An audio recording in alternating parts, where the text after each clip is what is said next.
मैं सोना खाऊंगा क्या? एक ही शब्द कहता था, मैं क्या सोना खाऊंगा? बाल नहीं सकता था, बोल नहीं सकता था।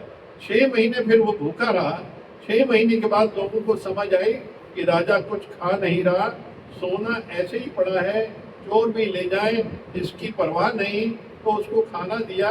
जब उसको प्रारब्ध खत्म हुआ, क्योंकि जब भी वो राजा था तो एक चोर को जेल में डाला। देखिए यहाँ प्रारब्ध वर्क कर रही है कि जो 6 महीने उसको सोना चांदी मिलता रहा, ये भी उसका प्रारब्ध का था। जब उसकी प्रारब्ध पूरी हुई तब देखिए सामने आई, किसी ने उसको खाना ऑफर किया कि सोना चांदी आज भी पड़ा हुआ है जो उसके काम नहीं आ रहा है। वो नेचुरली कोई चोर भी ले जाए तो कोई फर्क नहीं पड़ना, कोई उठा के भी ले जाए, क्योंकि खाना और सोना हर एक की इंपॉर्टेंस अलग अलग है। खाने के सामने सोने की कोई कीमत नहीं है। तो इस चीज को, इसमें गौर करें, इसको समझें अच्छे से, क्योंकि देखिए उसकी प्रारब्ध बनी हुई थी। राजा कुछ नहीं खा रहा था, सोना ऐसे ही पड़ा था, चोर भी ले जाए इसको परवाह नहीं है, तो उसको खाना दिया जब उसको प्रारब्ध खत्म हुआ। क्योंकि जब भी वो राजा था तो एक चोर को जेल में डाला, वो ध्यान नहीं दिया कि चोर को खाना मिल रहा है नहीं मिल रहा है, वो भूख के कारण मर गया। तो उस प्रारब्ध का कारण इसको अन्न भिक्षा में नहीं मिल रहा था। देखिए आप जीवन में अपने आप को, जब परिस्थितियां विपरीत आती हैं, तो ये समझिए कि ये आपकी प्रारब्ध आ रही है। और एक बार और समझे इस बात में कि किसी की प्रारब्ध में हैंडल नहीं लगाना चाहिए, वरना वो प्रारब्ध जो उसकी है वो आपके ऊपर खड़ी हो जाएगी।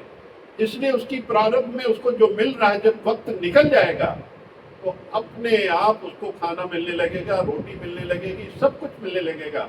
सारा प्रारब्ध का दोष है।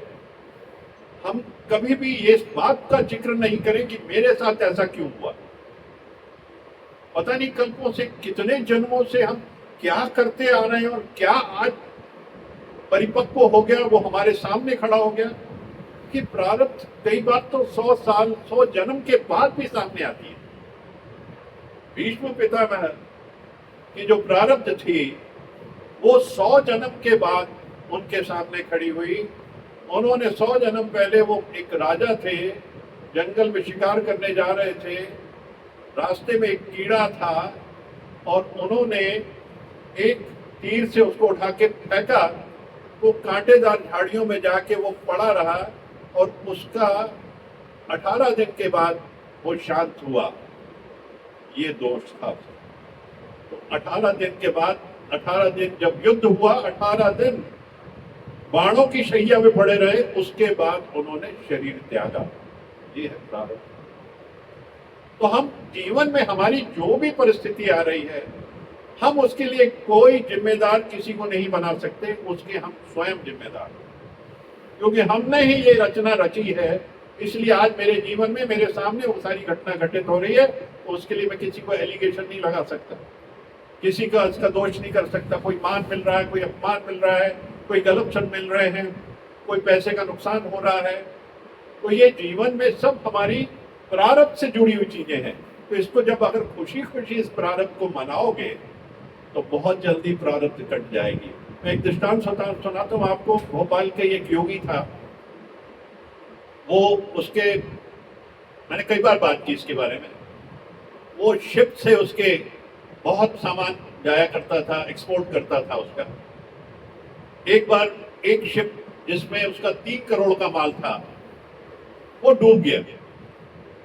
खबर छप गई पेपर में, और उसके जो मित्र, करीबी मित्र थे, वो असमंजस में कि जाएं और कैसे उससे बात करें हम, और ऐसी समस्या जाना भी जरूरी है क्योंकि बहुत बड़ा हादसा हुआ, बहुत बड़ा नुकसान हुआ उसका। तो इसी पशुपेश में थे सारे मित्र जितने भी थे। इतनी देर में उनको मैसेज मिल गया, फोन आ गया कि रात को मिल रहे हैं हम लोग, आइए रात को आप सब इनवाइटेड हैं। लोग तंग, रात को इनवाइटेड है सब, और आज उसके घर में ऐसा हादसा हुआ है, वो कह रहे हैं इनवाइटेड है आप सब। तो दोस्त जब बड़े घबरा के पहुंचे और उसके सामने जब खड़े, बोले यार तेरे साथ ये, अरे छोड़ भाई इसको, इसकी बात मैं कर नहीं रहा, मैं ये जो पार्टी दे रहा हूँ, मेरे जो 7 करोड़ मेरे बचे हैं, मैं उसकी पार्टी तुझे दे रहा हूँ। कितनी खुशी की बात है। देखिए कैसे आपने एक परिस्थिति को बदल दिया, ऐसे आप दुख की बेला को ऐसे बदल दें, घुमा दें ऐसे। शब्दों का ही तो हेर फेर है सारा, सोच का फेर है। ये माइंड सेट हमारा ऐसा होना चाहिए पॉजिटिव, हर बात में। काम बन रहा है नहीं बन रहा, बोले बन गया, डन। हम लोग जैसे वो अंताक्षरी में पहले ही की बटन दबा देते हैं, वो जो गाने की लाइन अभी चली है और टाइम मिल जाता है and you catch this song और फिर आप यू सिंग दैट सॉन्ग। जब अंताक्षरी चलती, जब चलता है तो आप, होता है ना, मैं पहले बोलूंगा, तो इसमें सबसे पहले बोलने वाला तो बोलता है, बाद में, या उसके दिमाग में बाद में ही बात आती है, जब पहले कह देता मैं बोलूंगा। तो यही जीवन का असूल है कि पहले बोल दो मुझे मिल गया तो वो मिल जाए, मैंने पा लिया, अब पा लेंगे उसको। सारा ब्रह्मांड में तुम्हारी वाइब्रेशन का खेल है, तुम्हारे संकल्प का खेल है, क्योंकि ये ब्रह्मांड सुनता है, पॉजिटिव सुनता है, हर वक्त पॉजिटिव सुनता है। इसलिए इसको जो दोगे 100 गुना बढ़ के आएगा। तो हम पॉजिटिव देना उसको। हर समय दुखी, हर समय रो रहे हैं, तो भगवान कहता तू यही रख, तेरे को यही देंगे। तू रोता रहे, दुखी रहे, तेरा कभी भी उद्धार नहीं होगा, तू उसी में डूबा रहे।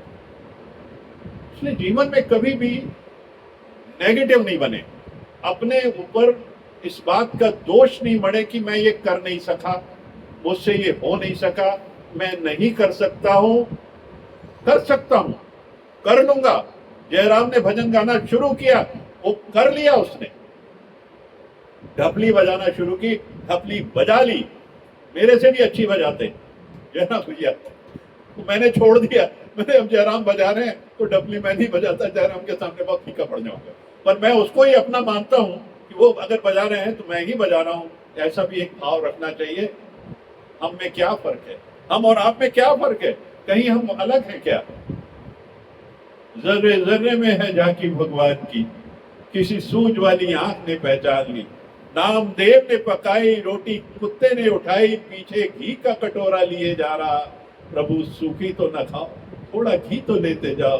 रूप अपना क्यों मुझसे छुपा रहा, तेरा मेरा एक रूप, फिर काहे को हुजूर तूने शक्ल बनाई है श्वान की, और मुझे ओढ़नी पहना दी इंसान की। और जर्रे जर्रे में है झांकी भगवान की, जर्रे जर्रे में है झांकी भगवान।